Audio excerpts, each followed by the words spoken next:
নমস্কার বন্ধুরা, মিটমিরা চ্যানেলে আপনাদের সকলকে জানাই স্বাগতম। আশা করি আপনারা সকলে ভালো আছেন। তো আসুন, আজকে আপনাদের জন্য নিয়ে এসেছি নতুন একটি রেসিপি। মীরা রান্নাঘরে সকলকে স্বাগতম জানিয়ে নিয়ে এসেছি আবারও একটি রেসিপি। তো আজকের রেসিপি হলো সজনে ডাঁটার রেসিপি। আজকে করে দেখাবো সজনে ডাঁটা দিয়ে আলু দিয়ে একটি খুবই ইউনিক একটা রেসিপি। আর এই গরমকালে সজনে ডাঁটা খাওয়াটা কতটা যে উপকার সেটা সকলেই অবশ্য জানেন। তো চলুন, তো আমি এখানে 300 গ্রামের মতো সজনে ডাঁটা খুব ভালো করে চোকলা ছাড়িয়ে এরকম সাইজ করে কেটে নিয়েছি। আর সাথে কেটে নিয়েছি দুটো আলু। এখানে বেশি আলু দিইনি, আলুগুলোকে এরকম ঠিক সরু সরু করে কেটে নিয়েছি। আর আমার লাগছে টমেটো পিউরি আর সর্ষে বাটা। তো চলুন রান্নাটা শুরু করা যাক। তাহলে চলুন রান্নাটা শুরু করছি। প্রথমেই গ্যাস ওভেনটা জ্বালিয়ে কড়াই বসিয়ে দিয়েছি। তো দিয়ে দিচ্ছি কড়াইতে পরিমাণ মতো তেল।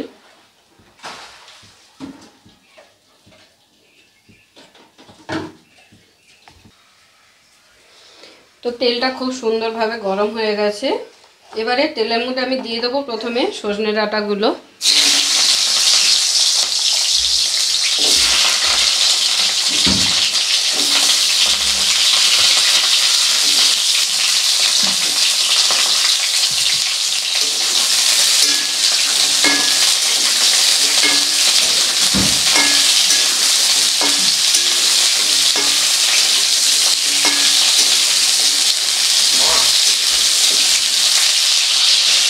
খুব বেশি কিন্তু ভাজার প্রয়োজন নেই, একটু হালকা করে ভেজে নিলেই হয়ে যাবে।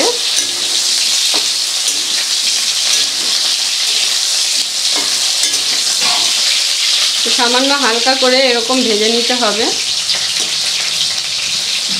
তো এবারে আমি তুলে ফেলবো এটাকে।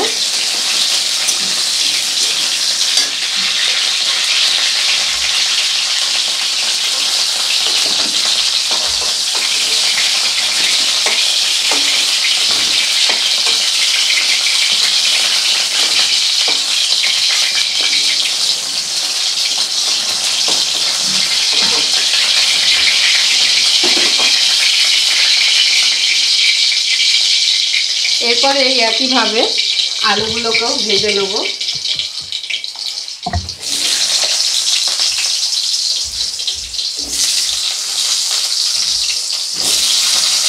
কোনো রকম নুন হলুদ কিন্তু দেওয়া যাবে না, নুন হলুদ ছাড়াই সজনে ডাঁটা আর আলু দুটোকেই ভেজে নিতে হবে।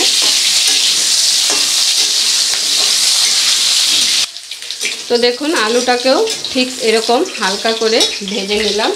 এবার আলুটাকেও তুলে নিচ্ছি।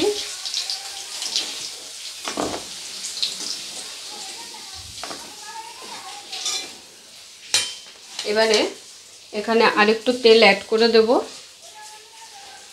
আলু আর সজনে ডাঁটা ভাজাতে তেলটা একটু কমে গেছে, তো আর একটু তেল অ্যাড করে নিলাম।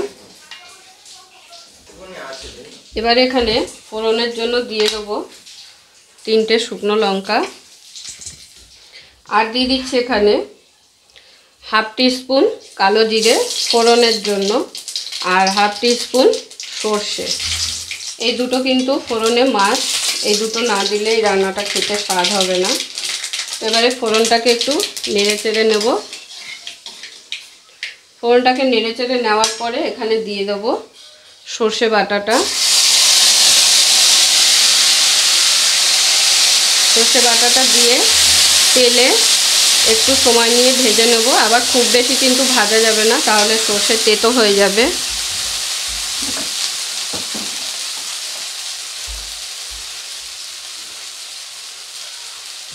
দিয়ে দিচ্ছি সর্ষের বাটিটা ধুয়ে সামান্য একটু জল।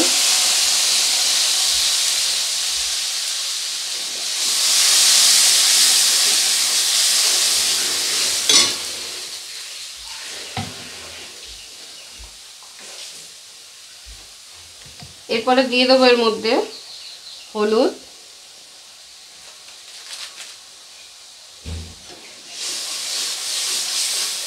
হলুদটা দিয়ে একটু নেড়ে নিলাম। তারপর দিয়ে দেবো পরিমাণ মতো নুন। এবারে সবগুলোকে একসাথে ভালো করে একটু নেড়ে চেড়ে নেব।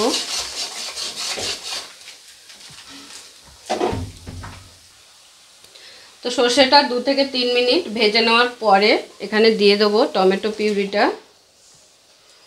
এরপরে খুব ভালো করে সর্ষের সাথে টমেটো পেস্টটাকে একটু ততক্ষণ পর্যন্ত নেড়ে নেব যতক্ষণ পর্যন্ত না টমেটোর কাঁচা ফ্লেভারটা চলে যাচ্ছে।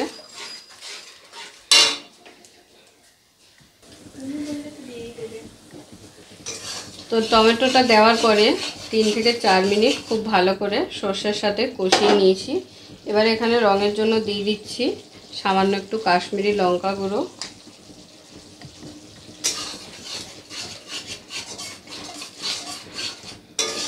তো টমেটোর যে এক্সট্রা জলটা ছিল সেটা কিন্তু খুব ভালোভাবে কষিয়ে ফেলেছি।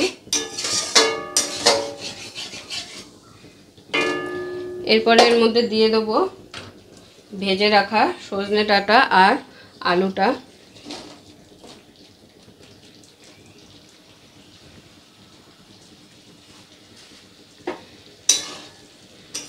এবারে মশলার সাথে এটাকে একটু সময় নিয়ে কষিয়ে নেব।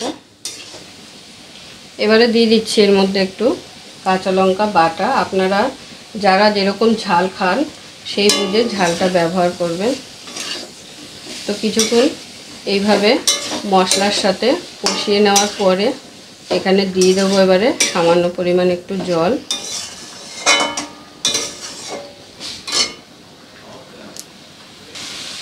এবারে দিয়ে দিচ্ছি সামান্য একটু জল।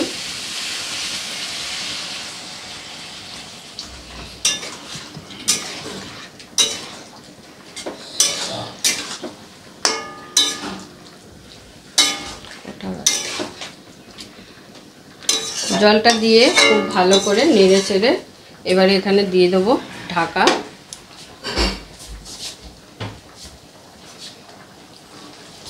এবারে দিয়ে দিচ্ছি ঢাকা।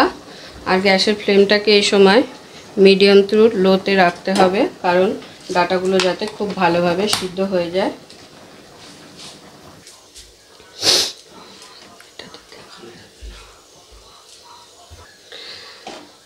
তো 3 থেকে 4 মিনিট হয়ে গেছে, আমি ঢাকা দিয়ে রেখেছিলাম। ঢাকাটা খুলে দেখে নিচ্ছি। তো দেখুন জলটা যে দিয়েছিলাম জলটা কিন্তু বেশ অনেকটাই টেনে গেছে। আর আলু আর ডাঁটাগুলোকে একটু চেক করে নেব। আলু তো গলে গেছে, ডাঁটাও কিন্তু খুব ভালোভাবে গলে গেছে। তো দেখতেই পেলেন কত সহজেই কিন্তু এই রান্নাটা হয়ে যায়। এই রান্নাটা কিন্তু খেতে খুবই অসাধারণ হয়।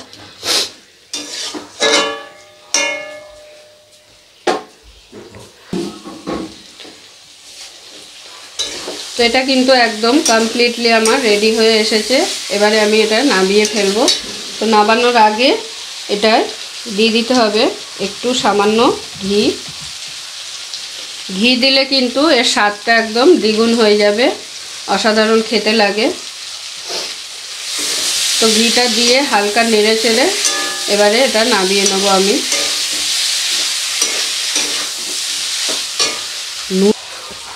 তো আমার সজনে ডাঁটার রেসিপি কিন্তু একদম রেডি হয়ে গেছে। এবারে আমি এটাকে গরম গরম প্লেটে সার্ভ করে নেব। দেখে আশা করি বুঝতেই পারছেন যে কতটা টেস্টি হবে খেতে।